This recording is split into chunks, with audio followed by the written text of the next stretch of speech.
All right.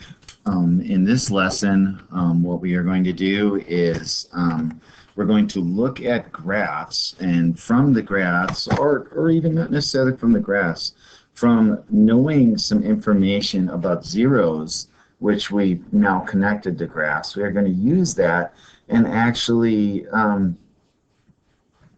take that and write factors of the equations that the graphs represent, or that, yeah, and then put that together. And so I think there's a lot of connections here, and it's kind of showing this like this back and forth relationship between the different representations and how you can get from one to the other and vice versa. And so I think it's kind of important that we practice that. Okay, so we're calling this connecting polynomial graphs factors. We are going to hopefully be able to write an equation of a polynomial function given zeros of the graph. For the people who are in person, we'll be doing this like WIC activity, and I'll kind of I'll sort of do that with you guys here, but it's not really the same. But for the rest of everything we'll be writing a function given its zeros, we'll be writing a function looking at its graph, and then we'll look at repeated roots and how that works, and just some of the things that go along with it. Okay, so let's take a look here. So this is the WIC activity, and it comes from this weird, interesting, confusing kind of like, and this is something that Mr. Shimmick and I and Ms. Takali all got to kind of witness this PD on this, and so we've been trying this a little bit, and it's kind of cool because it's a way to sort of think about things and look at it. So when you look at this graph, right, the way this works is I want you just kind of in your head to look at it, right? So look at the graph, look at the equations here, right? This is an equation in factored form, and this is an equation in expanded form. Okay, so it's the same equation. This is just this factored. So this equation is kind of like the root equation. This is its factored version, and then this is the graph of it. All right. So I guess what's weird about it. I mean, there's a lot of weird things about this. It kind of looks all bumpy and strange, right? So you can think anything about that. Interesting. Well, I think it's kind of interesting that that the higher the number is here, if I didn't know why, I would find it interesting that usually means that it's going to behave in weirder ways, right? So that's kind of interesting. Confusing. It's probably confusing to try and relate this to this, right? Knowing that this is the expanded form of that, or even how to go from this to this. But I mean, you should know a little bit of that, and then hopefully a lot of you are relating this to the zeros that are right here. You look at this, and x, well, that would be x equals 0, so that's right there. This x minus 1, that would be, sorry, I keep moving this, x minus 1 would mean that it's 1, so that would, put you kind of, like right here. But there's that 2 there. So I wonder what that means as far as, it not crossing the graph, but just sort of touching it there, right? And we will talk about that later. This would be x is equal to 3/2 if you solve that, right?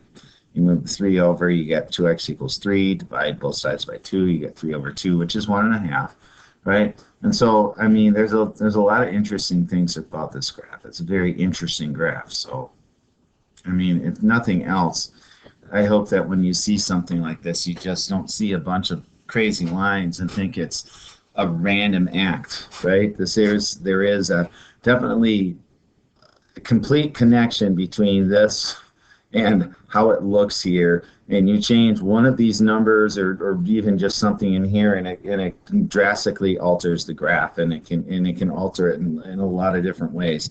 So there's a lot of interesting relationships in this. Okay, so that's sort of the WIC activity that will be happening in class, right? This sort of a shortened version of it, right? And then so what we're going to do is now we're going to look at writing an equation of a function that has the given zeros. So right, so this is what I want you to think about, right? I want you to think about when we had factors, right? And so one of the connections we wanted you to make in the last, let's say that we have this factor. Let's say we have x minus 7 equals 0, right? I'm going to make this a little smaller, right? And what we remember about that, right, is that if we set that equal to 0, right, we have x minus 7 equals 0, you add 7 to both sides, and you get your 0 is x equals 7. Okay, so it seems that when you have an equation, right, that the solution is always looks kind of like the opposite of the way the number appears in the factor, right? So let's say I knew that I had a 0 that was 1, right? Well, then the way that I would write that is that would be x minus 1. And the reason that is because if I go through this and I solve this, right, and add it to both sides, I get x equals to 1. Right? So it's always kind of the opposite. So you can actually take this and go backwards the other way to figure out the equation, which is really cool. So if we look at this one, right, so I got two positives here. Let's do those first. So this one's going to be x minus 6, right, because if I did this to test it, right, added 6 to both sides, I get this. So it's always the opposite. So it's, if it's x minus, that means it's a positive number. If it's x plus, it means it's a negative number. And then similarly, this would be x minus 4, and then this would be the opposite of negative 2, which is positive 2. So you have x plus 2.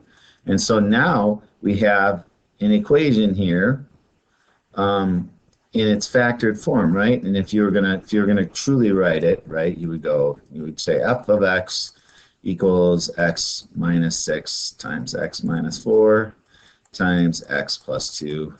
And then what we'll do with this one, we're not going to do this with all of them because it's time consuming, but let's get a little practice with them multiplying, right? So we're going to start by just multiplying these two, all right? We're just going to do these two first, right? And then we'll multiply it by this x plus 2. So when I do this, right, you do your x terms first. So we're going to get x squared, and then we can do it in any way, right? Minus 6x, and then we can do this, right, minus 4x, and then do your last terms, right? So negative 6 times negative 4 is plus 24. All right, and then that whole thing is going to multiply by x plus 2. Now, if we're going to do that, right, if we're going to actually multiply this whole thing out and make that work, what we got to do first is let's simplify this, right? So you would get x squared minus 10x plus 24. And then we multiply that whole thing by x plus 2, right? So multiply this by both things, right? So you get x squared times x is x cubed, right? I'm doing that, right? And now I'm going to do x squared times 2, which is plus 2x. Now we'll do this. Negative 10x times x is minus 10x squared. Sorry, I forgot to put my squared with the 2x. All right, and then negative 10x times 2 is negative 20x. And then 24 times x, now we're doing these two.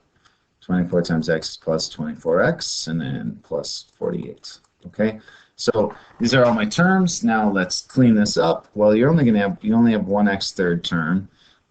If I use green for my x squared terms, right, I have these two right here that are next to each other. Okay, so we'd have minus 8x squared. Okay, and then let's use blue for the next ones. Right, and that's negative 20x and positive 24x. So it's basically 24 minus 20, which is positive 4x. And then we'll just go right to the plus 48 because there's no other terms that combine with it. And so this is my finished expanded form, all getting from just knowing the zeros, right? So you can do this, right? You feel just like you know how to go from this to get this, right? Now we know that we can go from knowing the zeros to get back to some sort of equation that sort of lines up with that. Now we'll talk a little bit later about how this isn't the only equation that would work with this, and we'll tell you why, but it is one of the equations. That's why we're very careful to say write an equation, right? So that's saying that there's more than one that it could be, but for our purposes, this is kind of what we're looking for here. All right, so yep. This is video 1. We'll see you in the next one. And yeah.